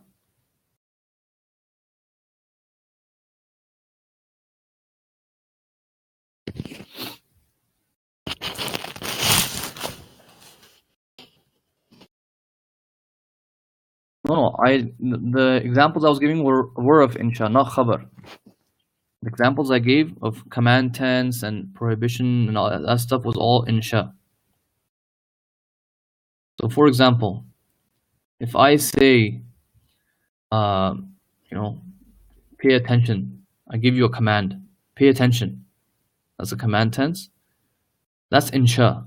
Why is it Insha? Because the criterion to differentiate between a khabar and an insha is whether that statement can be attributed to true or false. Okay, if you can say that a statement is true or false, that's called a khabar. If you can't, then that's an insha. Okay, so when I say sit down, I give you a command, you can't say that's true or false. It has nothing to do with true or false. Correct? Now, if you can't do that, that means it's an insha. It's most probably going to be insha. Now, there's a lot of examples of it. Okay, for example, even desires. You said, oh, if we had the chance, like the Quran verse, there's a verse in the Quran, right? The people say that if we had been given a chance, then we would have truly believed. Okay, desire, tamanni, they're usually considered insha as well. Okay, they're usually considered insha. Or for example, all your nikah, all the, for example, when you read an aqd, ankahto, or you say qabilto, if you technically, if you know the Arabic, you'll realize that ankahto is a past tense, right? And you're like, wait, I haven't even gotten married yet. Why am I saying ankahto? Like I married, ankahtoki or whatever, ankahtuka. Like I married you. How did you marry me? You're only gonna get married after the fact that you pronounce this whole aqd. Yet you're still using a past tense. These statements are called insha. They're insha as well. Okay, meaning what? Meaning after the pronunciation of this statement, you're gonna create the bond of marriage. Okay, and therefore you can't attribute them to true or false. Even though it's a past tense statement, you say I married you, ankahtuka, but your niyat of saying it is of insha. And actually, if you look at the risalas, they'll say if you're going to recite your own aqd, or if anyone's going to recite an aqd for somebody, one of the conditions is that it has to be done with niyat of insha, not niyat of khabar. If you do it with niyat of khabar, which is information, then the aqd is batil. The aqd is actually not even valid, because you're not giving a khabar over there. You're not trying to tell the audience that, yeah, I married him. No, you didn't marry anybody yet. You gotta read the whole statement, create that bond through these words, and that's why it's called insha. And your niyat is also of that of insha. So all iqa'at, uqud, contracts, talaq, the statements that you say for these things, these are all inshas. Why? Because through these statements, you're creating or breaking something, right? You're creating a bond of marriage, you're creating a contract, or you're breaking marriage through divorce, for example. These are all inshas. Or nida, like Ya Muhammad, Ya Ali. These are also inshas. You're giving a sort of a cry. But these are not khabars. We're going to be dealing with khabar. Okay, statements which are propositions. Which can be attributed to truth and false. For example, when I say God exists, it's not insha. This is a khabar, and it has to be a khabar because someone should be able to come and say that this is true or this is false. And that's where the whole discussion lies. If there's any other questions, feel free.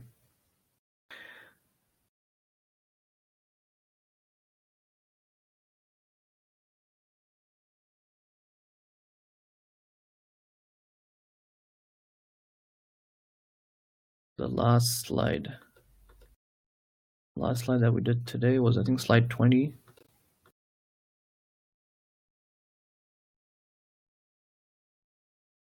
Okay.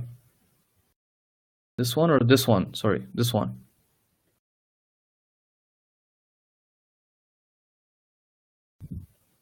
So yeah, the conditions for defining, is that what you wanted to look at?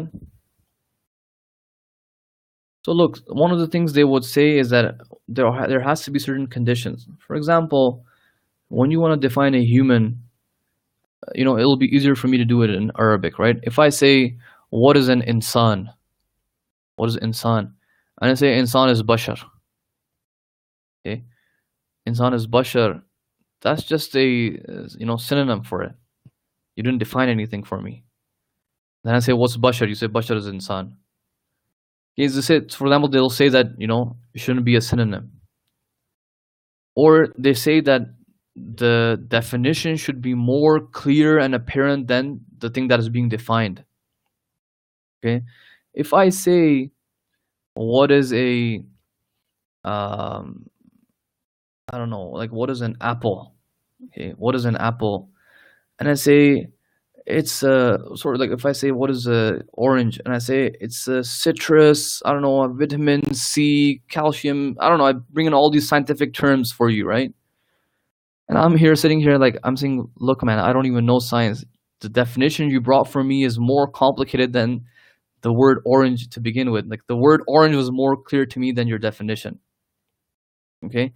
And by the way, we do this a lot, right? We want to define something, we try to think of the most complicated terms. When, as a matter of fact, the definition should be really easy. It should be easier than the word that you're defining. It should be more apparent than the word that is being defined. If your definition is, more complicated than the word, then that's not a good definition. Okay? And it shouldn't be circular.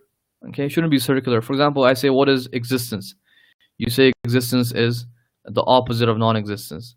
I'll say, well, what's non-existence? You say, what's the opposite of existence? That's not a definition, because none of it, you didn't define anything for me. Okay? And by the way, just on a side note, existence is one of those things to say you can't define. You can't define existence in this way that we've done over here. Okay? You can only bring examples or comparisons and just like descriptions. You can only bring that for existence. You can't define it the way we've explained here. Why? Because once again, defining it in a technical way like this will always presume existence to begin with. Okay, so again, that's one of those things that you can't define. And then the last condition says that you shouldn't be using complicated and difficult terms. Okay, don't use complicated and difficult terms, because once again, the point here is to keep it simple, so the audience and your reader or listener can understand what you're trying to get across. And by the way, I don't know how many of you guys have read like traditional, like the books that are sold in home, for example, right? Or any Islamic book that you read, any book. I'm talking like any book, whether it has to do with like actual, fiqh and usul and mantiq and falsafa, whatever, or Islamic psychology, family, parenting. I don't know, any book. You'll see that the first chapter is generally dedicated for definitions. Okay, and maybe I'll take some pictures of some of my books just to show you. I just bought a book yesterday on the Prophet's seerah in dealing with people who made mistakes in the community. Okay, different types of mistakes. Some people, maybe stole something. Maybe some people made some other mistakes. There's it's a whole book on it, right? Just in that book, just the first chapter he's just clarifying. Okay, what do I mean by seerah? What do I mean by making a mistake? What do I mean by, the Muslim over here? Does it include munafiq or does it not include munafiqeen? Does it include, after Makkah or before Makkah, before Hijrah? Okay, just the first chapter is just that. And this is something that does not exist in, Western academia. I was just reading one of the Facebook posts by one of the philosophers, or he's not a philosopher, but he studied philosophy at Harvard and stuff. He's a Sunni. He's saying that today you can get a PhD in the West, okay, in gender studies and even in Islamic studies, you can get a PhD in the West without ever having studied logic. And that just, it really hit me, and it's very true. You don't have to do logic anymore, right? Because, again, if you look at the history of it, you'll realize until the 18th, 19th century, they would teach logic even in schools in the West. Critical thinking, sometimes they would call it. But there is none anymore. There's nothing. If they do happen to teach it in universities, right, you might do it in a computer science program, but that's a little bit different. It's not what we're talking about here. This is sort of that logic, we would say it's even built upon this. It's built upon this. So it doesn't exist. And therefore, you'll see all of these fallacies happening all the time. Inshallah, we'll get to those. So the last session we're going to talk about is how to prove and what is a fallacy. How do you use it? Can you use it? Should you not use it? How do you use jadal? And these things, inshallah, we'll talk about them in the last session.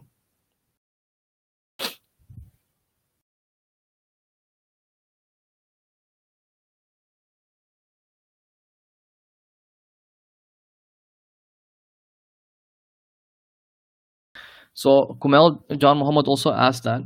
So I was telling him that, look, what we mean by mode of existence or form of existence over here is we're only differentiating these or making a difference between them just so it's clear for us. Otherwise, if you think about it, all of those modes of existence are existence. They're all external existences. There's no such thing. Existence is only one thing, right? The existence When I say a laptop exists and when I say a word exists, the word existence is not different. What I mean is the exact same thing. The laptop exists just the way the pen is existing, or the words on my book are existing. It's the same thing. But the reason why we're making that differentiation is just so we can categorize these for ourselves. Okay. Otherwise, yeah, you're right. The written mode of existence is not different than any other external form of existence. It's the same thing. It actually is an external form. The words are on a book, for example. But sometimes we make these divisions for clarity for our own selves, so we know specifically what we're talking about.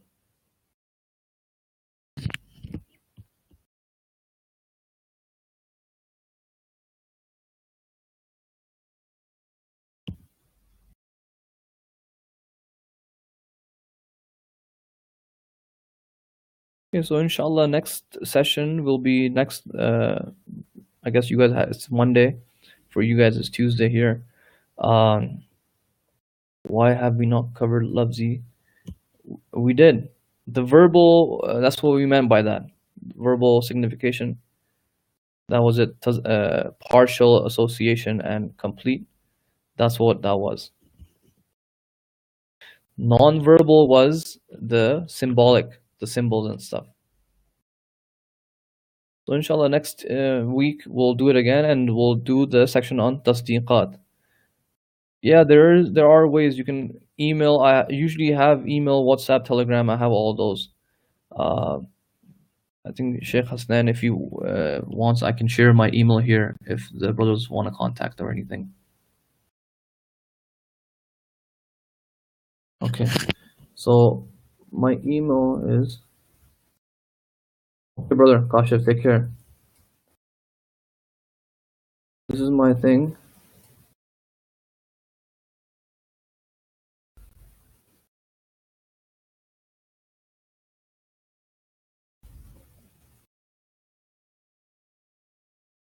Brothers, inshallah, I'm gonna head out as well. Class is also up, finished. So inshallah, next week we'll rejoin again. Thank you, Sheikh Hasnain, for hosting.